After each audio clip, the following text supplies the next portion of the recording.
Hello, my name is Kevin Yoon, accompanied by Mr. Rodney Stair, who will appear on the latter half of the presentation.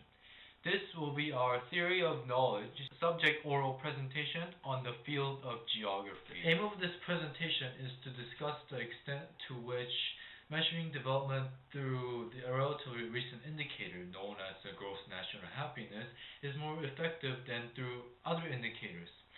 Knowledge issues determine how developed a country is by the gross national happiness, and another prominent indicator known as the gross domestic product will be considered. First and foremost, before mentioning the possible inaccuracies, generalizations within the aforementioned indicators, a basic introduction to human development is necessary. Development, especially human development, could be viewed as a process with which a nation enlarges people's choices and freedoms to the maximum capability. This could include choices such as political choices, the right to vote, or living in a democratic society, social choices, freedom from things such as slavery, economic choices, the ability to purchase goods with own disposable income, and culture choices, which includes freedom in religion and many more. If countries were to be evaluated in their development levels based on qualitative attributes such as the presence of culture, there are issues with subjectivity, such as how can one claim that one is better than the other. Therefore, an approach was made where quantitative data that could be easily ranked and compared was formed, focusing on economic indicators as they do not require such an intensive long-term methodology, such as the gross domestic product, also referred as GDP. The GDP may be beneficial with its excellence in the ability to easily compare the data to other countries, a usual trait seen in quantitative data. Therefore, ranking at an international scale could be done. The GDP could even consider the value of currency by using the purchasing power parity. Also, the focus on economic power allowed people to imply other beneficial aspects of a country. For example, the country of Canada, which has a relatively high GDP of $39,000, it is possible to imply that with the prosperous economy, there will be focuses on the availability of safe drinking water, education, including high literacy rates, and medical systems, which is indeed evident in Canada. Also, this may be an efficient method as governments can simply collect data from the census and yearly financial reports and other monetary data. However, there are also knowledge issues arising with the presence of the gross domestic product. First, it has a heavy focus on the market power and economic power of a nation.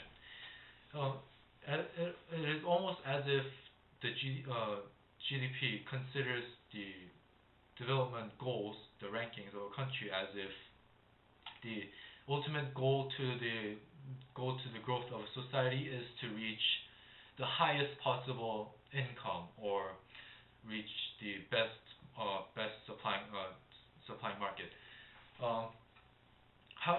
It fails to consider the possible effects there are on the environment from attempts to vitalize the economy further. Therefore, GDP may neglect environmental damages, which may go against many views on sustainable development and ecology. The GDP also fails to recognize the possible life standards of the people living in the country, such as the people's satisfactions towards their daily lives, with their jobs, and with their relationships. Like previously mentioned, the gross domestic product may be irrelevant towards human development due to its high focuses in solely comparing the economic powers of countries instead of the well-being of the people and the natural environment. And therefore, one must determine how people feel towards what they have in their surroundings, which may include or be regardless of monetary values.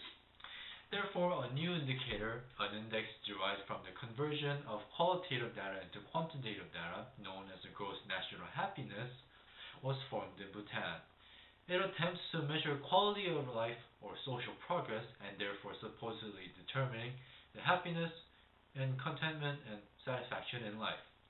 Largely based on the Buddhist ideals, it aims to claim that human development occurs when there is a balance in spiritual and material growth. By looking at the general theme of sustainable development, preservation of culture and natural environment, it is able to assess the happiness of a nation through a criteria of economic wellness, environmental wellness, physical wellness, mental wellness, social wellness, workplace wellness, and political wellness. From this, one can indeed connect between the process of human development, which was discussed earlier in the presentation, with gross national happiness. Happiness arises by various influences related to political, environmental, mental, and economic factors, and those provide and enable an increase in the choices provided to the people. However, knowledge issues do indeed arise when with attempts to incorporate qualitative data into numerical forms. For example, one can look at the questionnaires provided to the people of Bhutan to assess its gross national happiness. One question in the social wellness criteria asked, how much do you trust your neighbors? The possible answers provided to the question included none, a few, some, and most. From these qualitative language answers, issues arise. These rather vague, inaccurate answers may confuse the participant because how does one distinguish a numerical difference between a few and some? Likewise, another question from the physical wellness criteria included how's your health? And the possible answers included poor or fair, good, and excellent. Unless the participant has recently consulted a medical professional, the participants may not know how healthy the individual really is. As for an example, as most cancer patients are unaware of the symptoms and the presence of tumors inside their body before they are indeed aware of their cancer. Contrary to the efficient methods of collecting simple financial reports with the gross domestic product, there are issues with the gross national happiness where it is largely based upon the inputs of the participants. As it primarily focuses on surveys, which are mostly qualitative, there is a large chance for inaccuracies. First, there is the observer's effect. If a government personnel is present to record the inputs of the participants, they may not be willing to reveal their personal thoughts, opinions, or actions to the government. When the questionnaire is asked if the participants can interpret the oral tradition of Bhutan known as the Lozi, or is aware of the local legends and folk stories, the participants may be inclined to answer in a way so the participant does not look foolish or unintelligent. Likewise, the participants may be in a state of nervousness or embarrassment, which may lead to change in behavior. Also, there is a problem where the happiness index cannot compare its data with other nations, if it indeed starts to make international scale comparisons.